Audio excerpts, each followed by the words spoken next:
বিসমিল্লাহির রহমানির রহিম। আসসালামু আলাইকুম ওয়া রাহমাতুল্লাহ।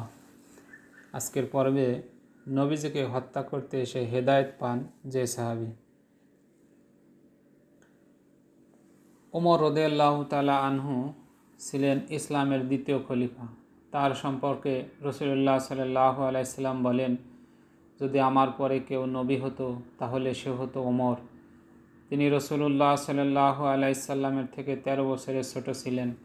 রাসূলুল্লাহ সাল্লাল্লাহু আলাইহি সাল্লাম তার হেদায়েতের জন্য দোয়া করেছিলেন। তার ইসলাম গ্রহণ মুসলমানদের সাহস ও উৎসাহের কারণ হয়েছিল। তিনি ছিলেন দৃঢ় ও সাহসী চরিত্রের অধিকারী। পাশাপাশি তিনি বিজ্ঞত, সুবিচার ও আল্লাহ ভীরুতার জন্য সুপরিচিত ছিলেন। ইসলামের শিক্ষার কঠোর অনুসরণ, দয়ার সাথে দৃঢ়তার মিশ্রণ, কঠোরতার সঙ্গে সুবিচারের সমতা বিধান এবং মানুষের প্রতি দায়িত্বশীলতা ছিল তার অনন্য ভূষণ। তার সময় বিরাট অঞ্চল মুসলমানদের সাম্রাজ্যের অধীনে এসেছিল। 10 বছরের কিছু বেশি সময় তিনি এই সাম্রাজ্যের খলিফা ছিলেন। ওমর রাদিয়াল্লাহু তাআলা আনহু-এর গায়ের রং ছিল লাল আভাময় সাদা, সুন্দর গাল, নাক ও চোখের অধিকারী এবং তার হাত পা ছিল বড়সড়।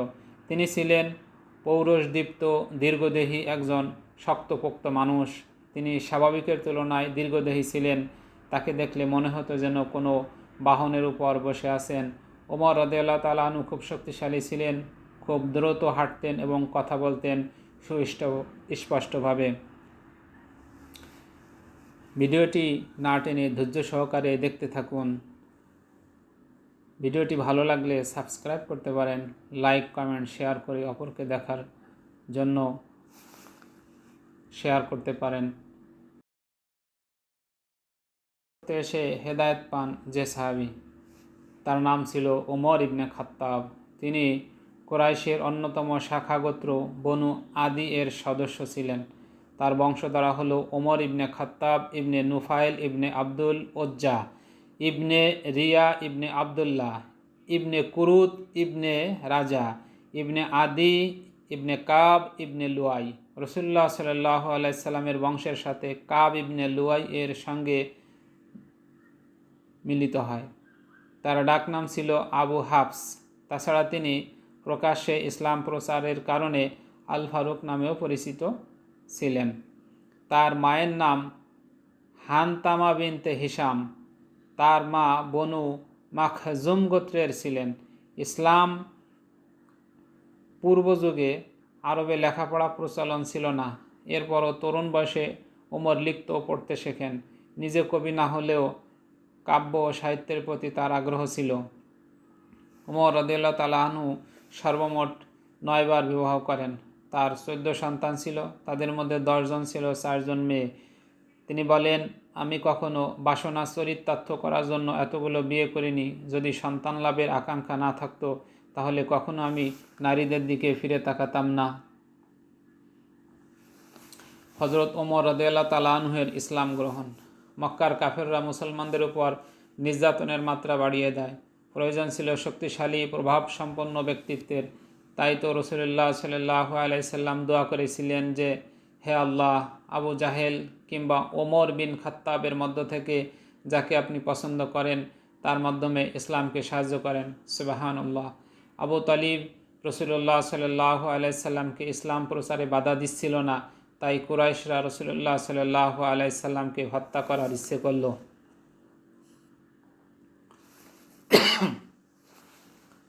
কুরাইশরা তখন বলল, কে মুহাম্মদকে হত্যা করবে বা কে মুহাম্মদকে হত্যা করতে পারবে? ওমর বললেন, আমি পারব। উপস্থিত সবাই খুশি হয়ে ওমরকে উৎসাহ দিল।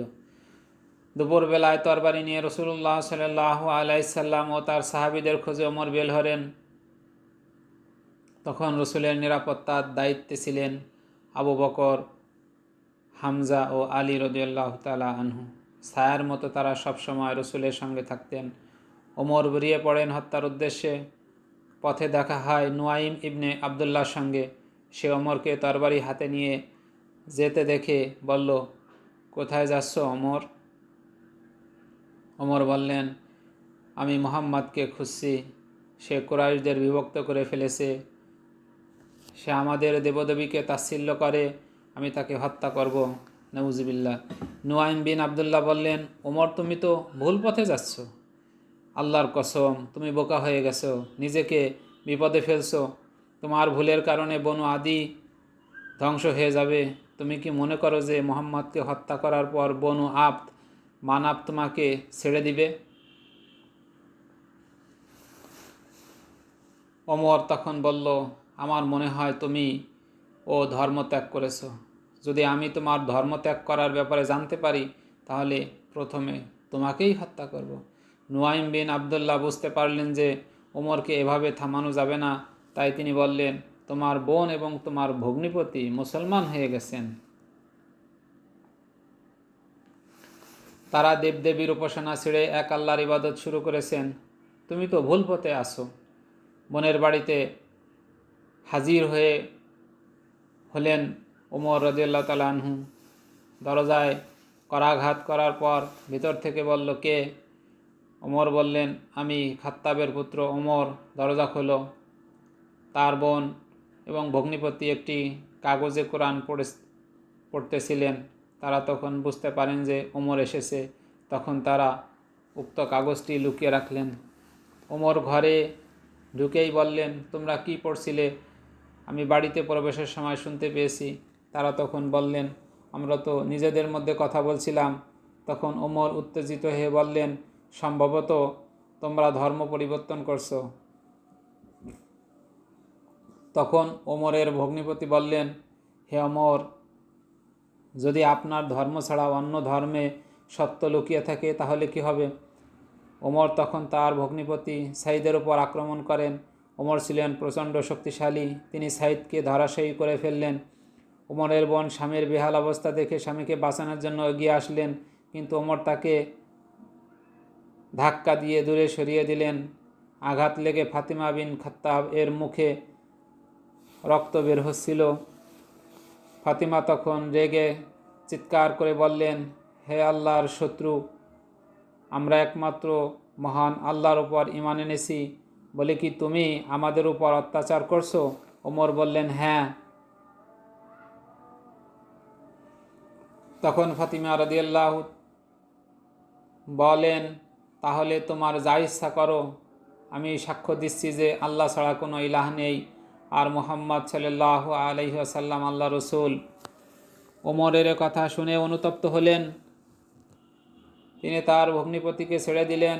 তখন বললেন, তোমরা যেই কাগজ থেকে পড়েছিলে তা আমাকে দাও।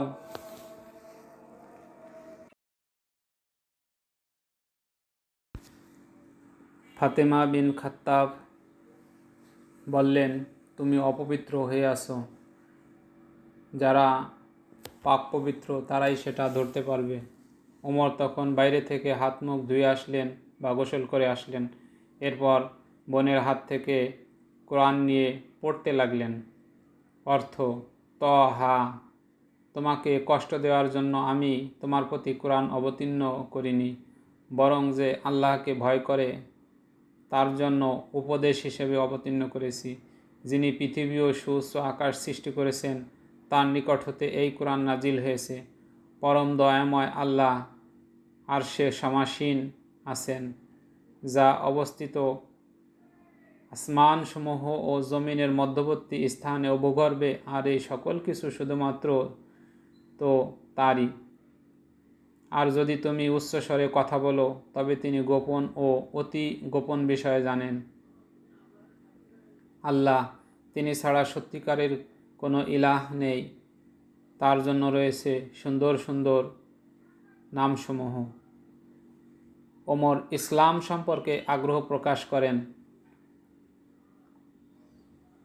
উপরোক্ত আয়াতে তেলাওয়াতের পর ওমর বললেন, এ জিনিস থেকেই কি কুরাইশরা পালিয়ে বেড়াচ্ছে?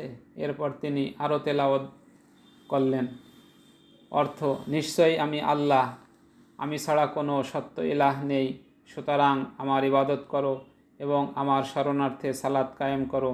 নিশ্চয়ই কিয়ামত আসবে, আমি তা গোপন রাখতে চাই যাতে প্রত্যেককে স্বীয় চেষ্টা সাধনা অনুযায়ী প্রতিদান দেওয়া যায়। অতএব যে ব্যক্তি তার প্রতি ঈমান রাখে না এবং স্বীয় প্রবৃত্তির অনুসরণ করে, সে যেন কিছুতেই ঈমান আনয়নে তোমাকে বাধা দিতে না পারে, অন্যথায় তুমি ধ্বংস হয়ে যাবে। ওমর এ আয়াত পড়ার পর মুহাম্মদ সাল্লাল্লাহু আলাইহি সাল্লামের কাছে যেতে আগ্রহ প্রকাশ করেন। নবীজির কাছে তলোয়ার হাতে ওমর নবীজির কাছে দারুল আরকামে উপস্থিত হলেন। তার হাতে তখন তরোয়াল ছিল। ওমর দরজায় করাঘাত করার পর সাহাবারা দরজা খুলতে ইতস্ত বোধ করছিল। তখন হামজা রাদিয়াল্লাহু তাআলা আনহু বলেন, তোমাদের কি হয়েছে? তাকে আসতে দাও। যদি ভালো উদ্দেশ্যে আসে তাহলে তো ভালোই, অন্যথায় তার তরবারি দিয়ে তাকেই হত্যা করা হবে। রাসূলুল্লাহ সাল্লাল্লাহু আলাইহি সাল্লাম ওমরকে দেখে জিজ্ঞাসা করলেন, হে খাত্তাবের পুত্র, কোন জিনিস তোমাকে এখানে টেনে আনলো? ওমর বললেন, হে আল্লাহর রসুল, আমি আপনার প্রতি ঈমান এনেছি, আর আপনি যা এনেছেন তার প্রতিও ঈমান এনেছি। রাসূলুল্লাহ সাল্লাল্লাহু আলাইহি সাল্লাম খুশিতে আল্লাহু আকবার বলে তাকবীর দিলেন। সাহাবারাও অত্যন্ত খুশি হলেন। রাসূলুল্লাহ সাল্লাল্লাহু আলাইহি সাল্লামের দোয়া কবুল হলো। আল্লাহ তাআলা আমাদেরকে এর থেকে শিক্ষা গ্রহণ করার তৌফিক দান করুক। আমা তৌফিকি ইল্লা বিল্লাহ। আসসালামু আলাইকুম ওয়া রাহমাতুল্লাহ।